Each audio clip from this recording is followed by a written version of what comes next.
Brittney Griner didn't just retire from the WNBA, she vanished from it. No farewell tour, no jersey tributes, no slow-motion highlight reels of our sky-high dunks, just a sudden press release, a vague apology, and then silence. But let's rewind for a second, because this isn't as a story about a veteran stepping away from a game. If you're here for the real story and not filtered version, subscribe. And if you're sticking around for the next meltdown, you better definitely subscribe. At a meltdown, a messy, very public unraveling that ended when the most controversial careers in women's basketball with a bang, loud enough to rally entire league. At the center of it all, Caitlin Clark, the league's new golden girl, the face of every WNBA ad, the headline on every sports page, and the clear symbol of the league's pivot to a younger, cleaner, more marketable future. Griner, on the other hand, she went from icon to cause. She had tail in record time, and not just because her game was slipping. Oh no. This wasn't just about aging knees or fewer points on the board. This was about reputation, a career-ending cocktail of bitterness, public outbursts, and one explosive, racially charged moment caught on camera that no PR team on earth could clean up the footage. Brutal Griner getting physical with Clark mid-game, the audio worse, a verbal takedown across every imaginable line, and set social media on fire. And when the backlash came, it came fast. Sponsors pulled away, fans turned, teammates went silent, and before anyone could even say suspension, Griner gone full damage control mode. Apologizing, streaming on Twitch, pretending everything was fine right before announcing she was done, retired effective immediately. Now you can call retirement if you want, but let's be honest, this was an escape, a quick exit before things got uglier, a silent nod. Reality she could not run the league was about her anymore. It was about Clark, Angel Reese, and new generation players who weren't interested in carrying the baggage of old drama.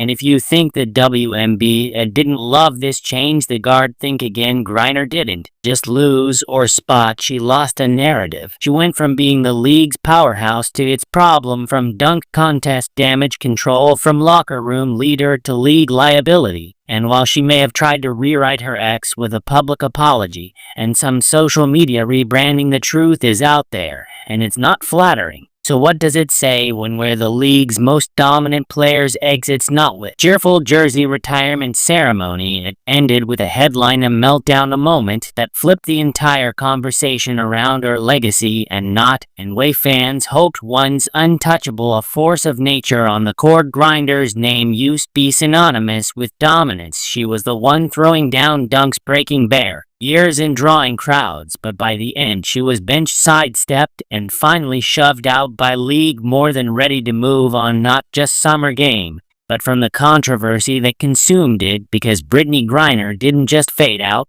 she combusted. It all started with a noise that had been building quietly for months. Her performance was slowing down, her role on the team was shrinking, younger players were outpacing her literally as a WNBA sped up, more threes, quicker rotations, a perimeter first game. Griner style became outdated. The league you once ruled was evolving right under her, and she wasn't keeping up. Then Caitlin Clark showed up. Clark wasn't just a new face, she was the face. The buzz around her arrival with nuclear. Her college games are already viral sensations, and when she stepped onto a WNBA court, the cameras followed. She was walking headline precise, flashy, and marketable in a way that had executives drooling. Griner, now in the twilight of her career, wasn't just losing minutes, she was losing the spotlight. That spotlight didn't dim quietly. The boiling point came during a game that should have been just another regular season matchup, but turned into a defining moment caught on tape mid-game. Griner unleashed a fully charged tirade aimed directly at Clark. Yes, racial slurs directed at the league's new golden girl. The footage exploded online. It wasn't shocking, it was impossible to ignore. What followed was fast, brutal, and public. The backlash was immediate. Media outlets condemned it. Fans turned on her. Sponsors goes, did the league try to downplay at first? But the damage was already done. Then came the cherry on top, of physical altercation during the same game. Griner went after Clark, shoving, yelling, the whole meltdown captured in crystal clear. Suddenly The league's former star was a PR nightmare. What was supposed to be the twilight of a decorated career turned into a live wire controversy. Griner was benched, and not long after that she announced the retirement. No ceremony, no thank you for everything, just gone. It felt less and goodbye. I am more like an escape route. The apology to Clark came days later. Clearly a damage control move. It was quite restrained and barely picked up any traction. By that point, no one was buying redemption arc. Fans saw for what it was, a last-ditch effort to soften the legacy damage.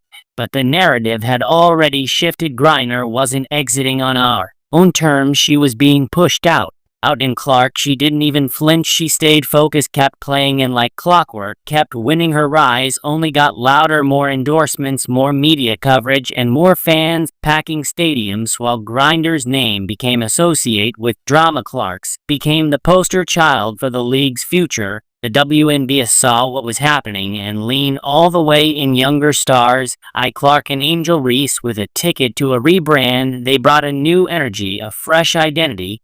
They were social media savvy, marketable, and most importantly, unproblematic. The league, hungry to growth audience, knew exactly what had to do: distance itself from a veteran drama and pivot to the next generation. So our Grader tried to rehab her image with some low-key Twitch streaming and saw press appearances. The league was busy hyping the new wave, and the contrast couldn't have been more stark. Griner, it's been years building legacy on raw talent as an unapologetic presence, but when the controversy hit, there was no goodwill reservoir deep enough to savor the racial slurs, the physical aggression, the bitterness. It rewrote everything. Suddenly her career wasn't remembered for the dunks or gold medals, it was remembered for that moment. If there's one thing today's sports world does have, give easily it a viral meltdown tied to race. Fans weren't the only ones taking notes, so the league's front office, the WNBA, had been itching to pivot to younger, faster, cleaner brand. Griner's implosion gave him a reason and a warning. Her story became a symbol of what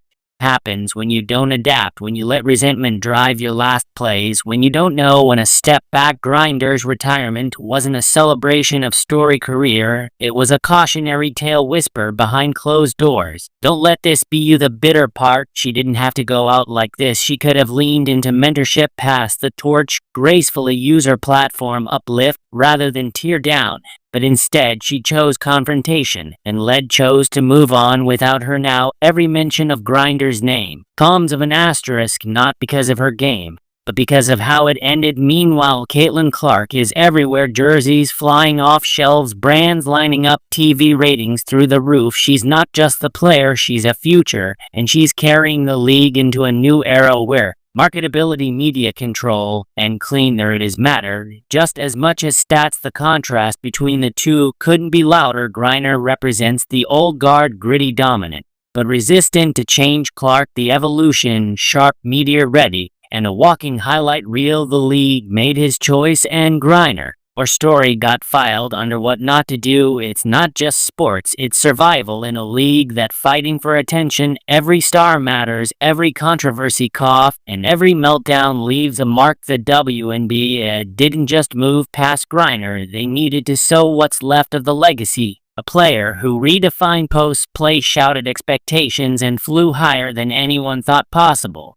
but who crashed just as hard. A career that should have ended in applause, but ended in apology. Her final act wasn't a fadeaway jumper, it was a headline read: Brittney Griner apologized to Caitlin Clark. And that's what people remember. Griner's fall is now part WNBA history, now for his dad, but for her misstep. For the moment she let rivalry and resentment win, and for how quickly the game moved on without her. As for the lead, it's full steam ahead. New stars, new fans now. Identity, no room for baggage. So what's the takeaway? Adapt, or get bent. Grow with the league, or get left behind. Because in the WNBA, the spotlight doesn't wait. And when it turns fast. Drop your thoughts in the comments. With Griner's downfall inevitable, and do you think the league handle it right? Hit the subscribe button for more drama breakdowns and the stories behind meltdowns, because in this league the game might end But the chaos never does. You'd think someone with Brittney Griner resume would have been untouchable, multiple all-star appearances, gold medals, the first one. A dunk in college, and make it look routine. She was that player the one opponent schemed for and fan showed up just to witness. Her presence was massive now just on the court.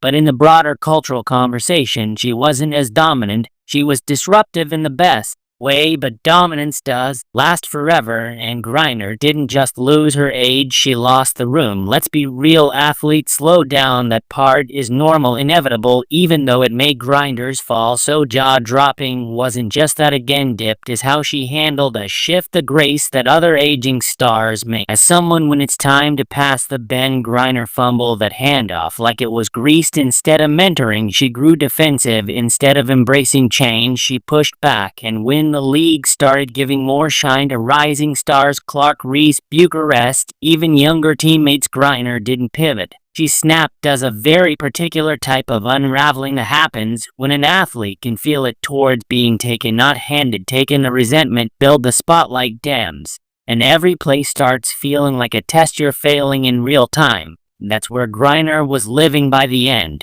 Every missed shot fell heavier. Every cheer for Clark sound louder. And then she broke. The footage didn't lie. A mic'd up moment turned garnered racial slurs directed at Clark mid-game, loud enough to get picked up, sharp enough to make even her defenders fall silent. You don't need to be a lip reader to catch what was said, and you didn't need a PR team to know this is gonna blow up. The backlash wasn't as public, it was instant. Former fans pulled support overnight. Media headlines were brutal. Fellow players, some of whom had once looked up to her, started distancing themselves. There was no rallying cry, no spin, just silence. And when the league finally acknowledged it, it was vague statements and behind-the-scenes damage control. But even that wasn't enough. Then came the shove. That physical altercation with Clark sealed it.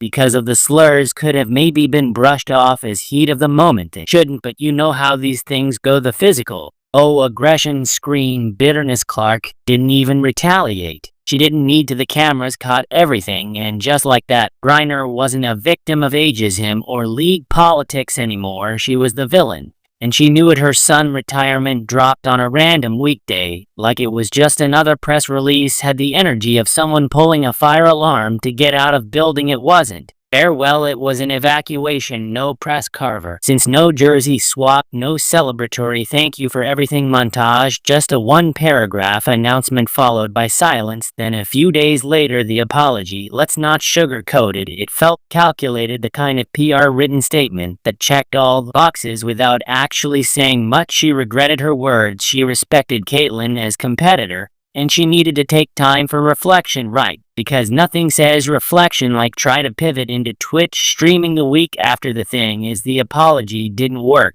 Not because it wasn't sincere, we'll never know. That was because it came after the league had already moved on. The timing made it feel like a cleanup job, not a reckoning. By the time she said sorry, Clark had already been crowned the unofficial queen of the lead. Her games were trending on every platform, shoes on the front of cereal box. This for crying out loud. And while Ground was quietly exit stage, left, the WNBA was rewriting the entire narrative around its future, with Clark, Reese, and others leading the charge. There was no more room for legacy drama, no time for redemption arc that would money the branding, and that's the brutal truth. The WNBA is in transition era, is not just about who plays better, it's about who sells better, who the fans connect with, who the media can market without holding their breath. Griner had once been that player, bold, brash, unapologetic.